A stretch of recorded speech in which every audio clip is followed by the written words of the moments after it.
Ladies and gentlemen, this is the YouTube channel vlog show of inspiration and realness. Also, this is the YouTube channel vlog show of positivity, personality, and fun. This is Eric Lima Shenanigans of 1977, and now the perpetrator of these shenanigans, Big Beefy E himself from his Big Beefy Man Cave in New Bedford, Massachusetts, Mr. Shenanigans himself, and the two-time Chilling 3000 2022 End of the Year Awards winner, Eric M. Lima. Thank you very much, Mr. Announcer, sir. Well, hello there, everyone. Welcome to yet another episode of Eric Lima Shenanigans of 1977. Forgive the appearance of my bed. It has not been made yet. I just did some clean out some clothing and all. I didn't get a chance to. I didn't feel like getting up to do anything right now. So I do apologize for that. Don't worry. The appearance will be better by tonight. It's been a long, crazy day, to say the least. So, today, this is episode 633, June the 10th, 2023, and 4:56 p.m., almost 5 o'clock, Saturday afternoon. It's been a weird day here. It was sunny, then it went rainy, and then it went back to sun again, and all sorts of craziness has happened. Work has been crazy for me, but I've survived all that. I am home. Praise God. I'm blessed, So I'm blessed to be home, blessed to survive, and blessed to keep going at it, to start a new week tomorrow. So I'm really excited. So I'm totally pumped, and hopefully so are you guys out there. I hope you guys' day is as good as mine, or even better than mine. Who knows? So everybody is welcome. 160 subscribers I have reached, and whoever's been subscribing to me, thank you so much for doing so and supporting my channel. And I am very, very blessed to see all the good folks out there who like my channel, like my content, and they know what my goal is, to bring up wholesome content, having a lot of fun, and trying to be as entertaining as I can, and also informative with real reports from sports and wrestling and whatnot. Which I'm going to do. It's a 2-for-1 special, ladies and gentlemen. That's right. I am going to comment on what happened last night on AEW Rampage, and also what happened last night against All Odds for Impact Wrestling. So the 2-for-1 deal. Hope you guys enjoy that.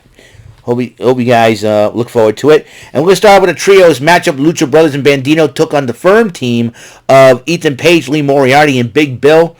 And this was a crazy matchup, to say the least. And then the Hardy Party, that would be Isaiah Cassidy along with the Hardys, interrupted Page, and Matt Hardy was talking to Ethan Page. He was distracted. The Lucha Brothers and Bandito picked up on it and then picked up the victory over the Firm. So, QTV with QT Marshall, or I like to call him QT Fire Marshal Bill, Aaron Solo, a.k.a. Bailey's ex-fiance, and the lovely, the gorgeous, the Aussie angel herself, Miss Harley Cameron. And they were talking about what to do with Powerhouse Hobbs. He says, we got to get something together going. So they just shoot the breeze like I always do. Then Powerhouse Hobbs went up against Caleb Crush. And who won that one? Hobbs. Okay. Renee Paquette interviewed Arn Anderson and the TNT champ Wardlow. It seems like Christian Cage has made this very personal between him and Arn Anderson after what happened to Brock Anderson. But Arn Anderson knows that his son is tough and will be back on the feet and no problem. Another trios match has happened. The Spanish announced project. That will be the team of Angelico, Luther, and Serpentico. How does these three hook up as a tag team? Who knows for sure. Against the Acclaimed and Billy Gunn, the Acclaimed in their usual raps and everything else, and Scissor Me and all that good stuff. But the Acclaimed and Billy Gunn, though, after the bell rang, and they picked up the victory over the Spanish announced project. Renee Paquette interviewed Planet Jarrett 2.0. That would be Jeff Jarrett and Jay Lethal, along with Satnam Singh and Sanjay Dutt, and along with Jarrett's wife Karen. Mark Briscoe and Aubrey Edwards interrupt them. They challenge them to a mixed tag match. The Jarretts versus Aubrey Edwards and Mark Briscoe. Interesting.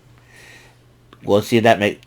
Well, the main event was the Fatal 4-Way to face the the winner of this match is to face the lovely, the gorgeous, and another Aussie angel, Toni Storm, for the AEW Women's World Title this coming Wednesday on Dynamite. Sky Blue versus Nyla Rose versus Mercedes Martinez versus Britt Baker. And during the match, Marina Shafiro tried to interfere in on the behalf of Nyla Rose, but Hikaru Shida says, no way, I got the candlestick, I'm chasing you out of here, Marina. And that's what she did. But in a shocking victory, Sky Blue will get a shot at Toni Storm for the AEW Women's World Championship. I think a lot of guys think, Sky Blue and Toni Storm got cute butts. Might I digress? But however, it will be Toni Storm and Sky Blue this coming Wednesday for the AEW Women's World Championship. And then Toni Storm responded by spray painting in and out on the monitor. You know how much money that cost, Toni? Girl, come on. I like you, but come on. The TV monitor, those things are expensive.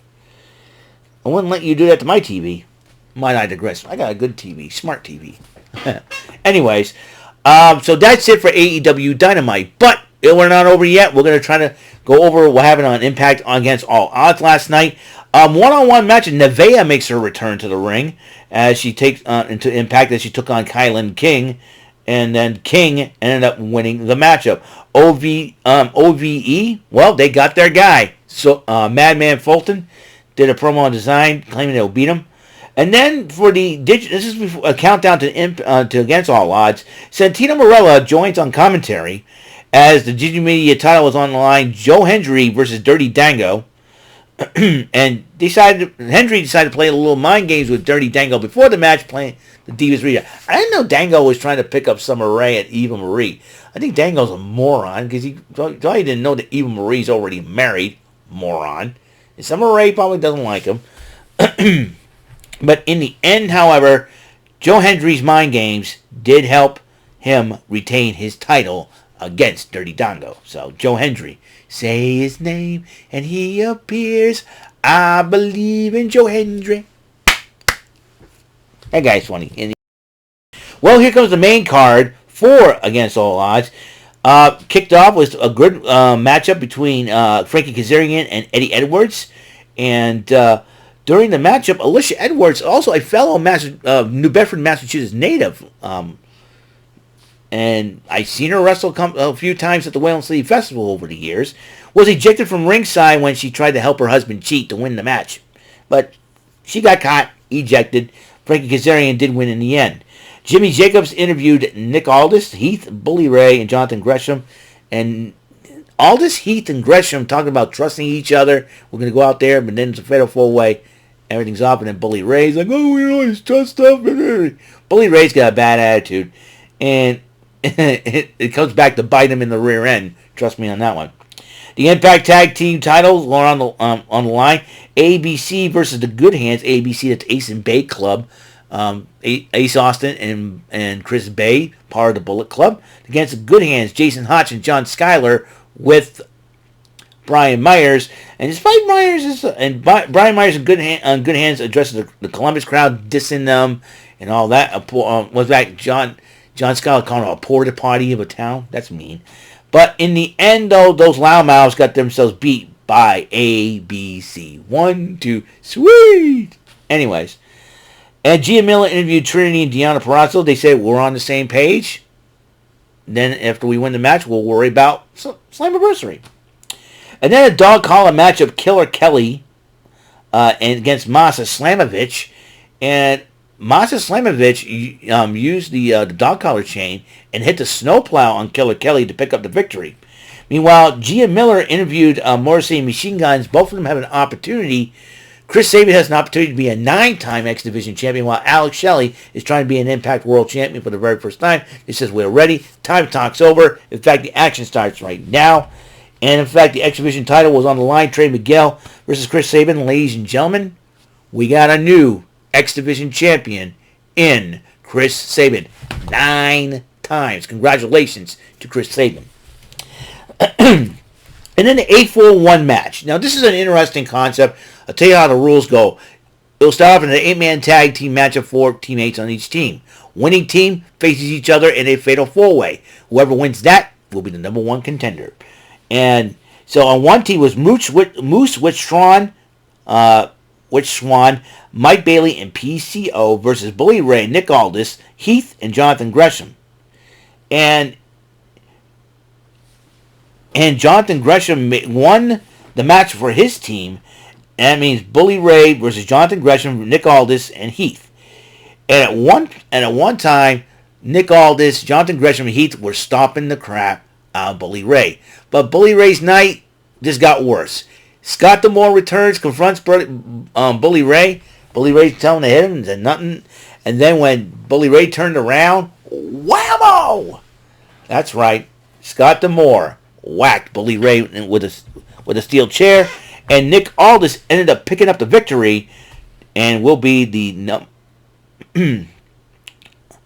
like he tapped out to the Kingsland Cloverleaf, and Nick Aldis will be the number one contender to the world title. But who will we be facing at Slammiversary? We'll find that out. Gina Miller interviews Steve Macklin telling him what went down, but Steve Macklin says, "I'm focused on my match. That's it." And women's knockouts tag team match, Trinity and Deonna Purrazzo took on Giselle Shaw and Savannah Evans, and Purrazzo and Trinity did win the matchup for their team, but then Giselle Shaw, Jay Vidal, and Savannah Evans jump Purrazzo, the champ, and then Trinity stops them, and then both ladies shake hands and celebrate and hug. There's a respect factor there between those two ladies, and I am sure there'll be a great matchup at Slammiversary. And then the Ohio Street Fight matchup. It is OVE versus Design. This matchup was crazy. It was crazy. Barbed wires, thumbtacks. A mailbox came into play. Everything but the kitchen sink was thrown in this matchup. And in the end, OVE, Ohio versus everything. Now, this place took in Columbus, Ohio. And Sami Callihan, Madman Fulton, I knew he was going to be the big difference in that matchup. Somebody needed to match up a Big Con, and Madman Fulton was the guy. You got Jake Christ against the Design Diener Angels, Big Con, but in the end, OVE won. And congratulations to OVE. What a crazy matchup it was. To say at least, staple guns were out, and it's just crazy. It's just crazy. Now the Impact World title on the line. Steve Macklin versus Alex Shelley. This was a great matchup. Back and forth. Steve Macklin tried to expose the turnbuckle to do whatever it takes for him to retain the title. But, well, ladies and gentlemen, Alex Shelley took advantage of that situation, outsmarted Steve Macklin, and ladies and gentlemen, we have a new Impact World Champion. Alex Shelley is the new Impact World Champion. Last night was the night of the Motor City Machine Guns. I think was it during the match of Allen Angels.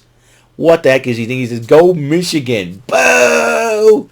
But these two boys, Sabin and Shelley, both from Michigan, but they were respected by the fans. They respect the fans, and Alex Shelley does deserve it. Sabin and Shelley were celebrating in the middle of the ring. Sabin with his X Division title, Shelley with the world title. But I'm thinking, option C. Hopefully Sabin does not do that to Shelley.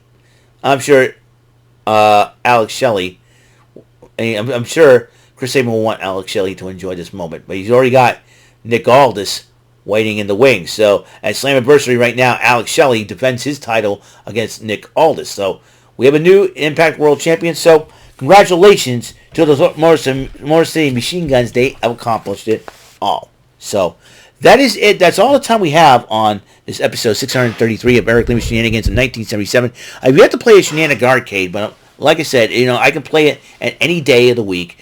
That's why I decided to cut out the Saturday part of it and call it just plain old Shenanigan Arcade.